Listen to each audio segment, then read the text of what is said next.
All right, so I think I'm going to make this a separate video. I'm going to go into the electrical diag on Chief footlong today.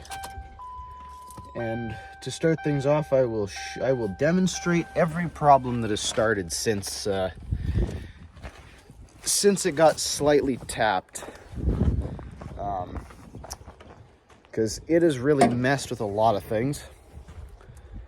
So we'll have to do some serious digging here. Let's get to it. So first off, let me demonstrate the damage that it got. It's seriously just that and that. That's all it took. And now I've got several electrical problems. So the ABS light is now on for good. Code scanner says main power. Now, when you signal, it thinks you put on the parking brake. Not on the right side though, only on the left. And when the car is running, the left side has hyper flash. Now, if you turn the lights on, thinks the signal's on. Then, oh, there goes the hyper flash. Not only that, but I think in this configuration, the headlight also goes with the turn signal, which is not correct.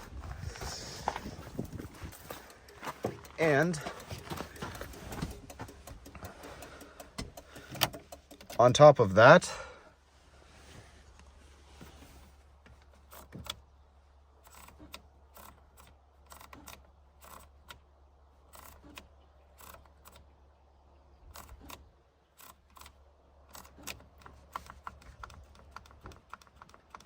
my wipers don't work, not at all. And the most actual problematic thing that this has caused is my electric fans stopped working. So for the last week, I've been just putting it on the negative terminal every time I get in the car. So now it runs at all times. And I did some roadside wire repair and hacked a bunch of stuff up because I wasn't sure if it knocked the ground off or if it knocked this 5-volt reference wire.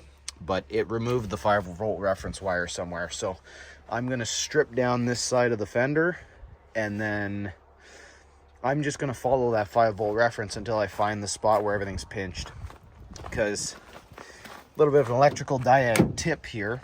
If you're experiencing hyperflash, that means the resistance in your turn signal circuit has gone down. Therefore, the contact in the relay is warming up faster than it should and releasing faster than it should. So that's telling me that somewhere in the turn signal circuit, there's a new path to ground. So I'm thinking it pinched in here because there's a whole section of harness that goes behind the fender, and it probably got caught up with the mounting hardware for the fender, or maybe some section of the inner lip, or a little like trimmed out section inside the structure. So I'll set up the tripod here and we'll get some disassembly going. All right, so first things first, we will remove the air box.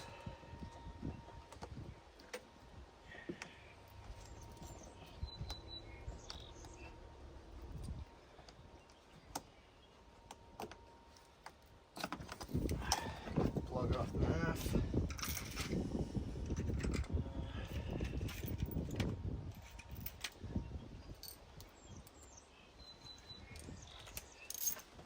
$8mm.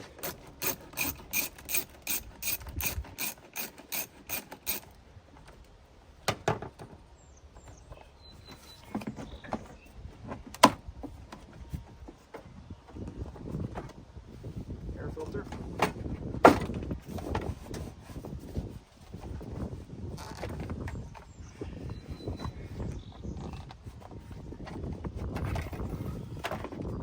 These are always not so nice. Oh. All right. And then we need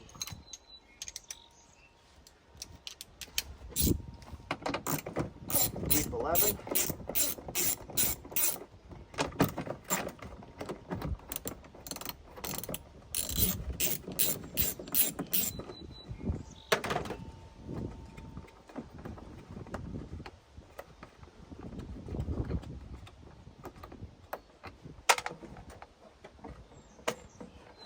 Once your lower intake box is out, then you've got a little spot for your bolts. Very handy in that sense.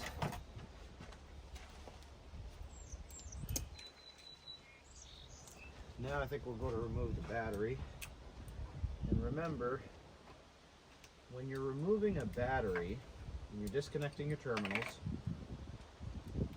always remove your negative first, every time. And reconnect your negative last. I'm sure you can't even see me over here, but you can hear me.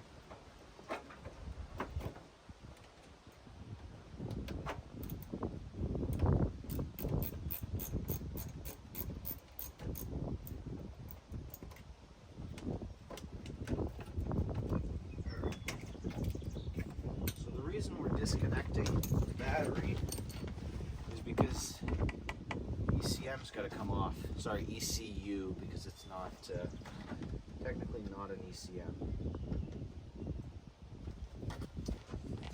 I don't know if I got anything to pry that with. Yep. Got that. Got that. And that. Always put your push tabs back together before you lose them. Takes a little bit of wiggling, but you're good. Now, look at this. We're going to go ahead and disconnect our ECM. And now, since I've had this fender off before, 1, 2, 3, these are all already labeled.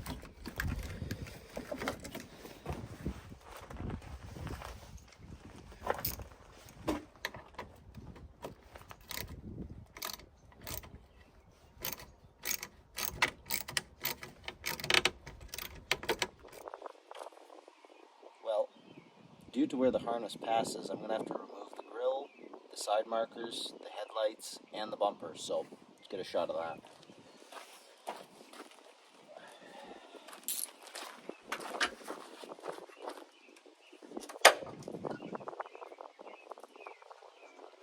Nice.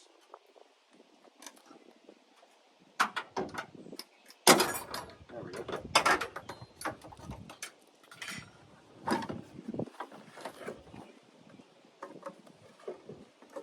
Pop that apart.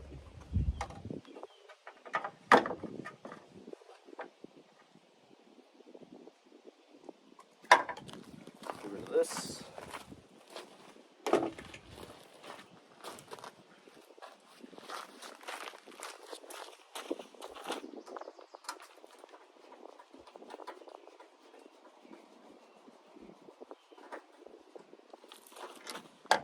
There's a fly in there.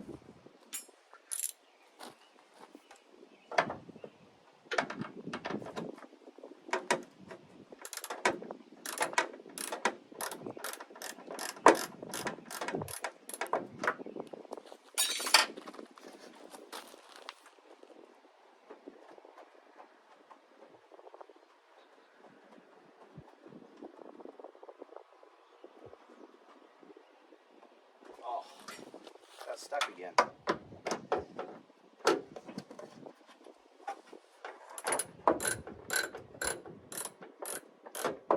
Not a good spot for these.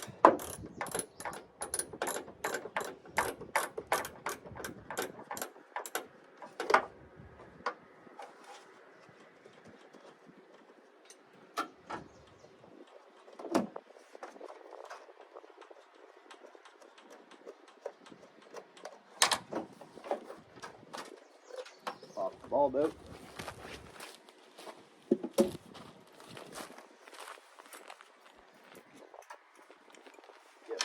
there before I lose it.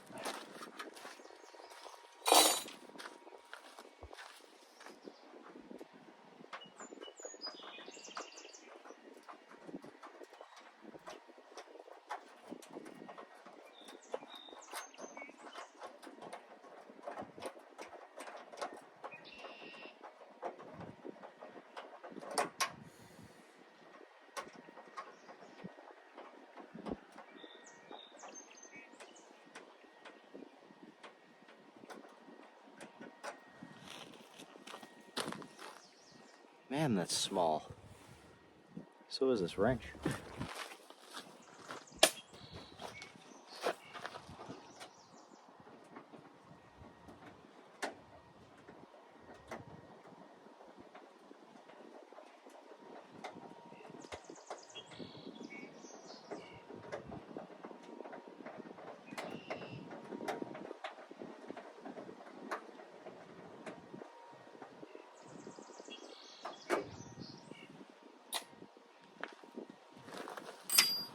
Somewhere so I don't lose it. I think those are 10s. Deep 10.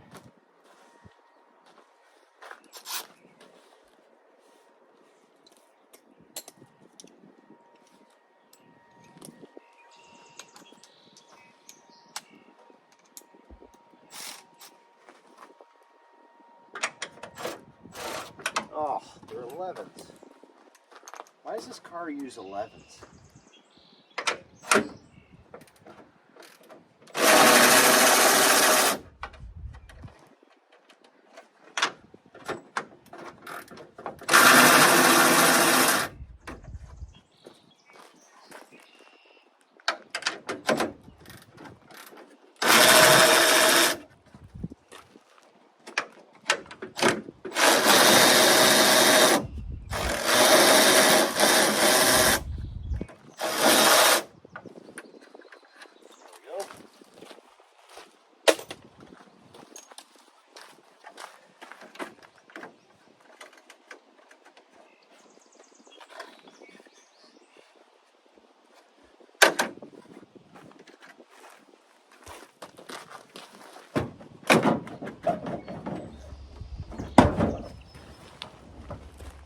Oh yeah, this side's the stiff side.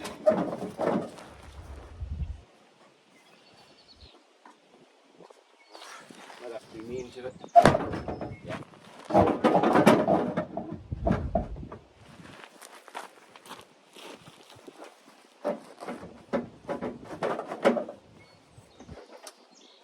I don't want to pull harder than that. There it goes. Well, I'm currently at the point where I've chased this 5-volt reference wire all the way up to about here. So I'm starting to think it's somewhere in that bulkhead where it goes through the firewall. Well, this is the part of the video where I admit fault. Although the guy bumping me did probably cause this, I was the root cause of the problem. And you know, as a mechanic, you make mistakes. It happens. But I guess when I put this fender back on,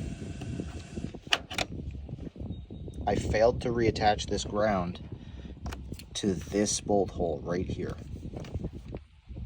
So, lessons learned. The price was definitely paid.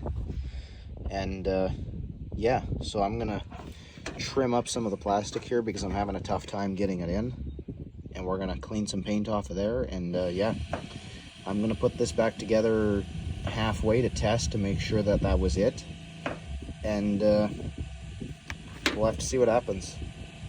But I'm guessing when the guy bumped me, since these fenders are the crash support from the rad support to the body of the car, I'm guessing that the whole deal went this way a little bit, and it pushed that fender that way. And then the ground just kind of slipped down from where it was, I guess, pinched or stuck onto the body, causing it to work before. And it slipped and moved, and that was it. It was all over but the crying. So, yeah, all that for one bolt. It's unfortunate, but it's how things go sometimes. But yeah, we'll half test this before I put it all back together and see how it runs. Well, I've put everything back together and I still have the problem. This one's friggin' got me good. I can't figure this one out. Well, I mean, I didn't put everything back together, but you know, I plugged in the necessities to turn the key on, not trigger any codes, and nope, nada. Still got the same problem. So I guess I'm gonna keep at it, as if I haven't already been at it for the entire day. So this is turning out to be so fun. It is day 2 of electrical diag on Chief Footlong. I had to pack it in last night. The bugs were getting pretty bad, and I figured maybe I'll have some better luck if I take a look at it with some fresh eyes the next day. And it's the next day, and these are fresh eyes. So yeah, let's get into it. I'm going to probably start by pulling fuses one by one and trying to disable circuits to see which circuit is causing my issues. Because even if I'm chasing stuff for wipers, ABS, cooling fan, lighting, it could be backfeeding from a totally different circuit, and that circuit just remains unaffected. That's possible. So let's see what I can find. Well, it has begun raining, which is why I've made a little enclosure here. But I found my problem. I found the problem, and I know it's the problem because everything else works like normal now that I've disconnected this one thing. So let's take a look at that. So these are the 2 ground wires for the ABS pump. These are getting 8 volts. And when you disconnect that plug there from the pump, the problem goes away. So the pump is junk, it turns out. I guess getting bumped slightly jostled something internally, or maybe it's a pure coincidence. But yeah, that's been my issue all along. Because now that this is disconnected and not touching the ground, everything else, just caught a mosquito, everything else works just fine. So yeah, I've got a lot of reassembly to do now. And looming and wiring and all this stuff. Here we are. All my wiring is tidied back up. And except for this spot here, and I'm going to deal with that in a couple minutes. But yeah, we're ready to put actual parts back on this now. And then we'll go enjoy the car properly. So very happy to have found that problem. So the electrical's all put back together on Chief Footlong, and I went ahead and did a little something extra off camera just as a bit of a surprise. We got some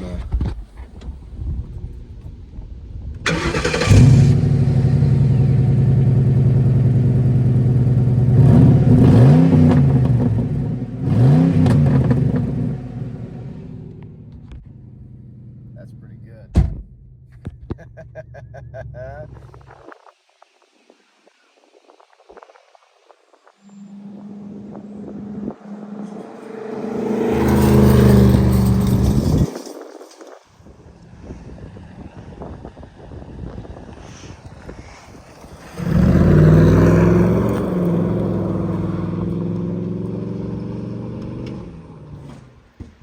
Well,